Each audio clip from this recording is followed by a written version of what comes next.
नमस्कार, हमारे चैनल में आपका स्वागत है। मैं हूं रामचंद्र मौर्य। साथियों, भारतीय जनता पार्टी हरियाणा फतह करने का जश्न मना रही थी। धूमधाम से ढोल नगाड़ों के साथ गोदी media, IT cell, Bharatiya Janata party के कार्यकर्ता जश्न मनाते हुए 24 घंटे भी नहीं बीते कि रंग में भंग पड़ गया जब आंध्र प्रदेश के मुख्यमंत्री नायडू ने इंडियन एक्सप्रेस को इंटरव्यू देते हुए कहा कि जातीय आरक्षण जरूरी है। उन्होंने राहुल गांधी का स्टैंड लेते हुए जिस तरह से नरेंद्र मोदी पर निशाना साधा और ओबीसी जनगणना को जरूरी बता करके कहा कि ओबीसी को राष्ट्र की मुख्य धारा में लाना ही पड़ेगा। अभी तक राहुल गांधी लोकसभा चुनाव से लेकर के अब तक ओबीसी गणना के लिए प्रधानमंत्री नरेंद्र मोदी पर दबाव डाल रहे थे। आरएसएस भी केरल बैठक के बाद दबाव डालने के लिए जातीय गणना का समर्थन किया था। और इतना ही नहीं, भारतीय जनता पार्टी गठबंधन एनडीए में शामिल तमाम पार्टियां भी आए दिन जातीय जनगणना की सराहना करती है और जरूरी समझती हैं। अनुप्रिया पटेल, जो कि एनडीए का हिस्सा है और मंत्रिमंडल में भी शामिल हैं, इन्होंने कई बार जातीय गणना की बात कही और 96,000 शिक्षकों की भर्ती में आरक्षण न दिए जाने पर योगी आदित्यनाथ को चिट्ठी लिख करके जिस तरह से लताड़ा था और यह विषय राष्ट्र की बड़ी खबर बन गई थी, तो उस समय सामने आकर के अनुप्रिया पटेल ने जातीय गणना का समर्थन किया था। एनडीए के ही घटक दल चिराग पासवान लोक जनशक्ति पार्टी के प्रमुख और नरेंद्र मोदी मंत्रिमंडल के अभिन्न हिस्सा चिराग पासवान ने भी जातीय गणना का कई बार समर्थन किया है और इसे ओबीसी जनगणना करा करके ओबीसी समाज को, पिछड़े समाज को राष्ट्र की मुख्य धारा में लाने की बात कही है। इतना ही नहीं, भारतीय जनता पार्टी में जितने भी ओबीसी के सांसद हैं, जितने भी दलित आदिवासी सांसद विधायक हैं, वे सब भी जातीय गणना का समर्थन कर रहे हैं। अगर भारतीय जनता पार्टी के अंदर सर्वे कराया जाए तो हमें लगता है कि 2/3 सांसद, विधायक और ओबीसी, एससी, एसटी के नेता सामने निकल करके आएंगे और जातीय गणना का समर्थन करेंगे। लेकिन प्रधानमंत्री नरेंद्र मोदी जातीय गणना को हिंदू समाज को बांटने की बात कह रहे हैं तमाम जनसभाओं में, हरियाणा की जनसभा में और इसके पहले लोकसभा चुनाव की जनसभा में। कोई भी ऐसा मौका नहीं छोड़ते हैं जहां राहुल गांधी को घेरते हुए जातीय गणना का नाम लिए बगैर राहुल गांधी को कहते हैं कि यह हिंदू समाज को बांट रहे हैं और हिंदू समाज को बांट करके हिंदू समाज के हिस्से का आरक्षण मुसलमानों को सौंपना चाहते हैं। आपने लोकसभा चुनाव के दौरान सुना होगा नरेंद्र मोदी के श्रीमुख से कि मंगलसूत्र, भैंस खोल करके तमाम तरह के हेट स्पीच दे करके राहुल गांधी को बदनाम करने की कोशिश किया था, लेकिन वह बदनामी वोट में नहीं तब्दील हो सकी। लेकिन जब इंडियन एक्सप्रेस को इंटरव्यू देते हुए नायडू ने कहा और बल्कि मांग भी किया कि लोगों की भावनाएं जुड़ी हैं जातीय गणना से, इसमें कुछ भी गलत नहीं है, इसका सम्मान करना होगा और यदि सम्मान नहीं करेंगे तो हमें समीक्षा करनी पड़ेगी।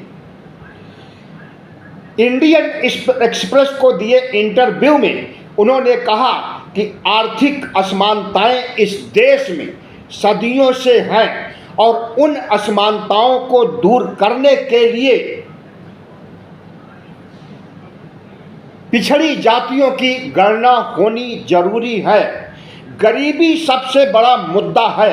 आपके पास पैसा है तो सब कोई आपको पूछेगा, आपको सब कोई सम्मान करेगा, लेकिन आपके पास पैसा नहीं है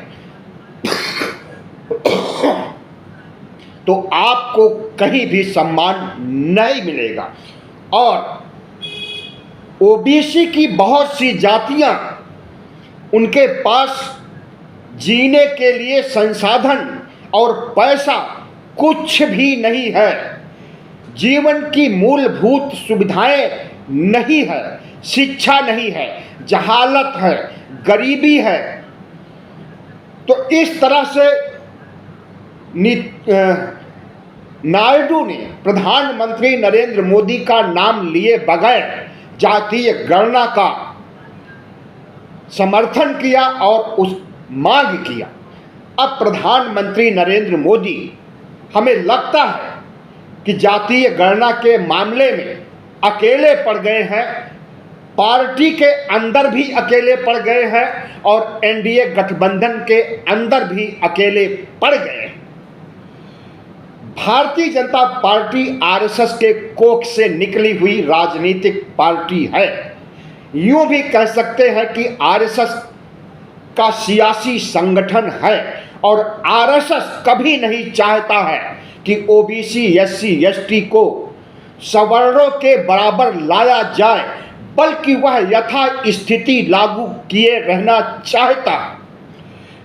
जाति का जो काम है वही काम करे, अपने जाति से हट करके किसी को काम करने की अनुमति नहीं दी जाएगी। मतलब मनुस्मृति में जो 4000 साल पहले लिखा गया, आरएसएस उसका समर्थन करता है। और जब ऐसी सोच आरएसएस की है तो वह आरक्षण और आर्थिक समानता को कैसे मान सकता है, जब आरएसएस की सोच है कि सिर्फ एक धर्म को बढ़ावा मिले और उस धर्म को हिंदू राष्ट्र बनाया जाए, संविधान की जगह मनुस्मृति को रिप्लेस किया जाए, तो आरएसएस की मानसिकता समझ में आती है कि वह ओबीसी, एससी, एसटी को 4000 साल पहले की जहालत की जिंदगी में भेजना चाहता है। और भारतीय जनता पार्टी भी कमोबेश यही करना चाहती है।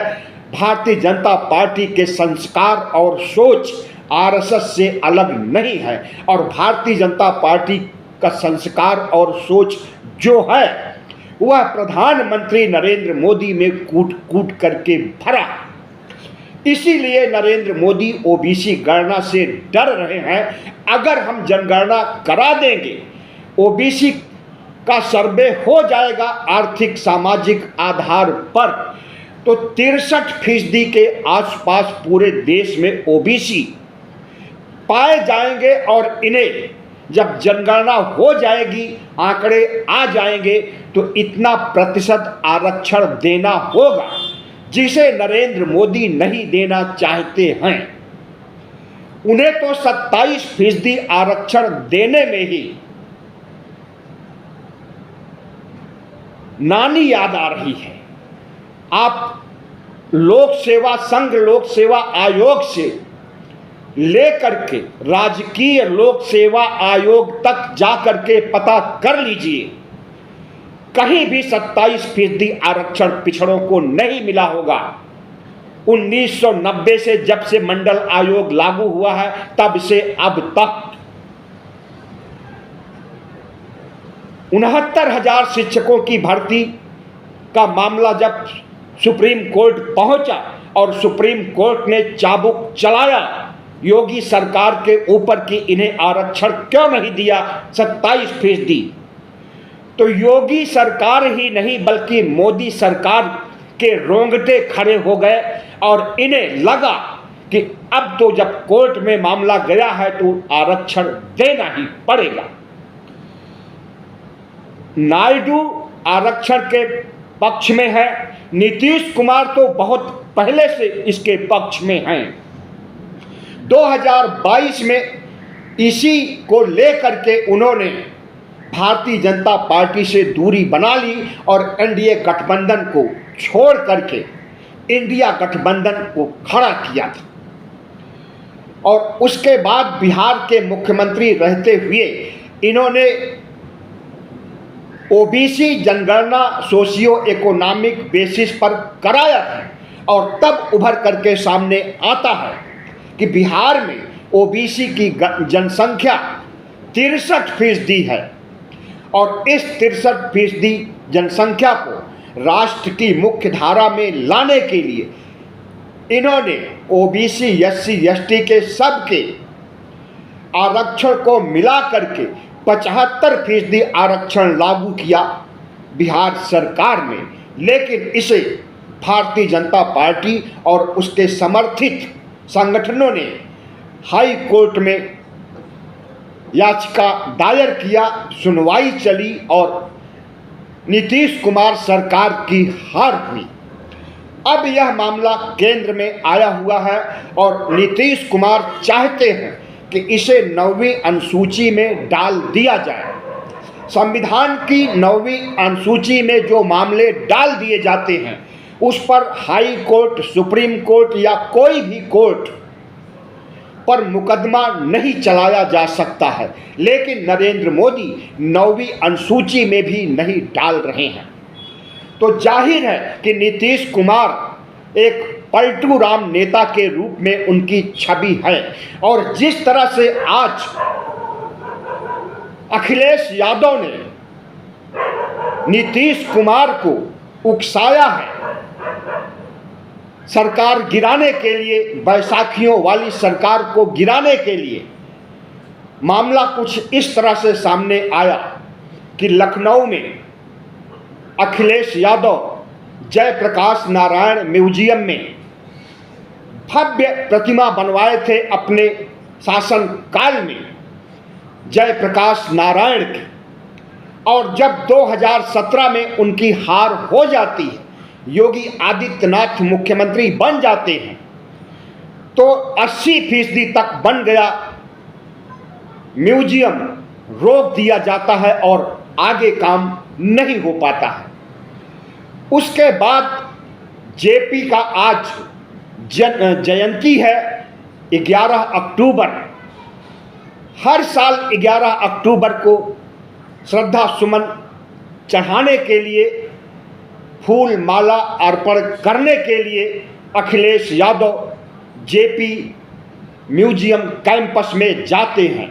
आज भी उन्हें जाना था, लेकिन रात से ही पुलिस बल, अर्धसैनिक बल उनके घर के आसपास तैनात कर दिया गया और उन्हें घर में कैद कर दिया गया।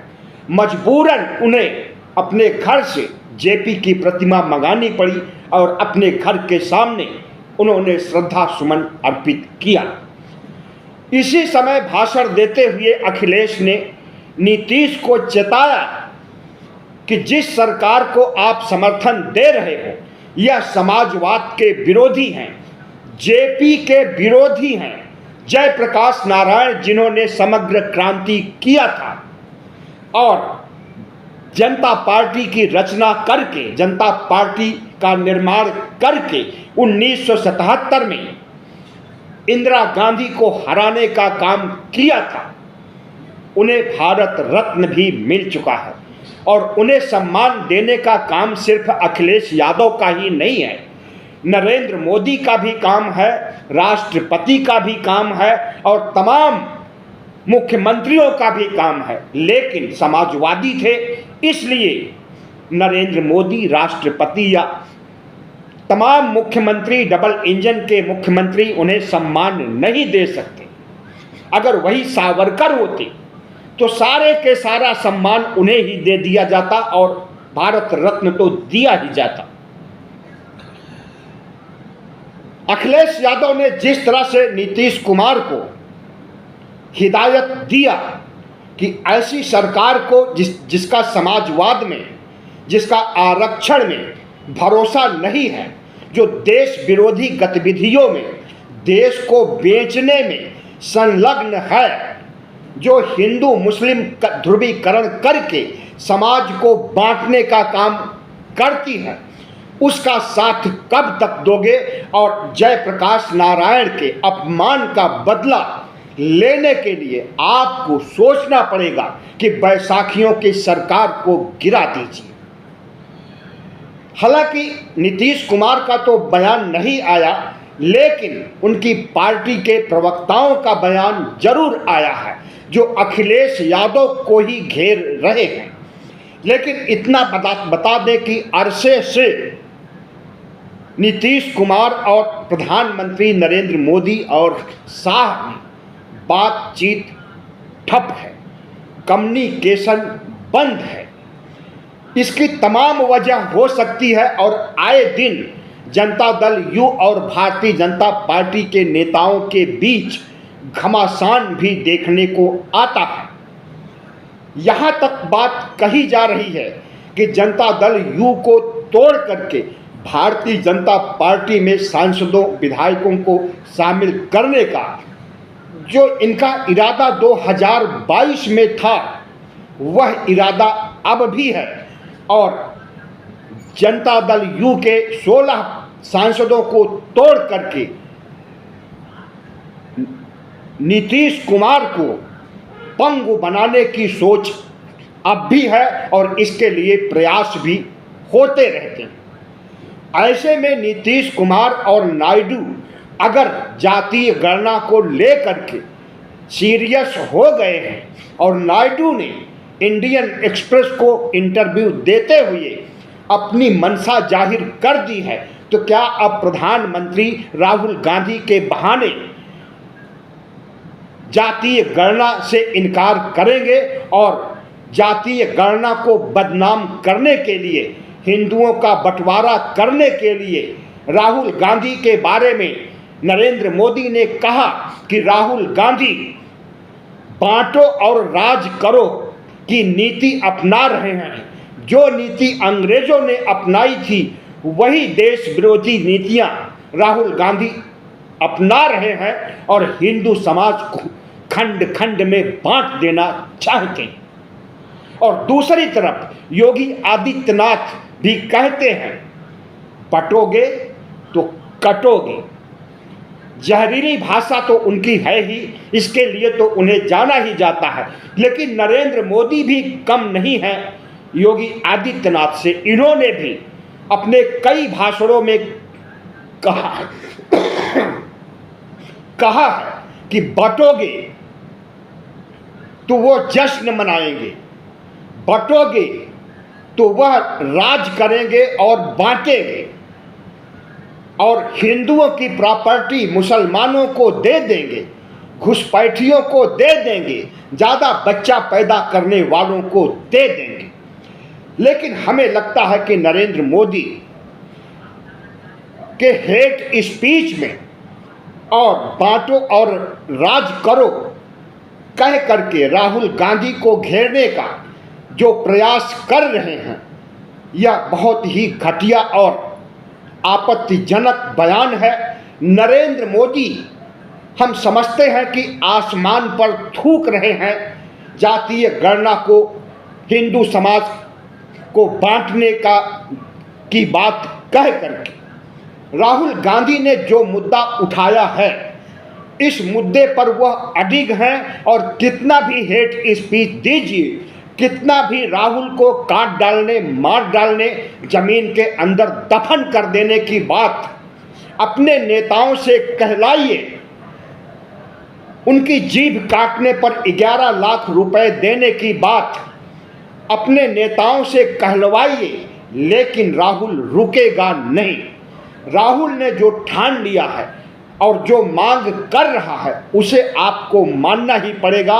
और जब नीतीश कुमार भी राहुल गांधी के सुर में सुर मिला दिए और नायडू भी राहुल गांधी के सुर में सुर मिला दिए हैं, तो अब नरेंद्र मोदी अलग थलग पड़ गए हैं। और अगर अब हिंदुओं को बांटो और राज करो की नीति कह करके राहुल गांधी को घेरने का काम करेंगे, तो हमें लगता है नीतीश और नायडू चुप नहीं बैठे रहेंगे।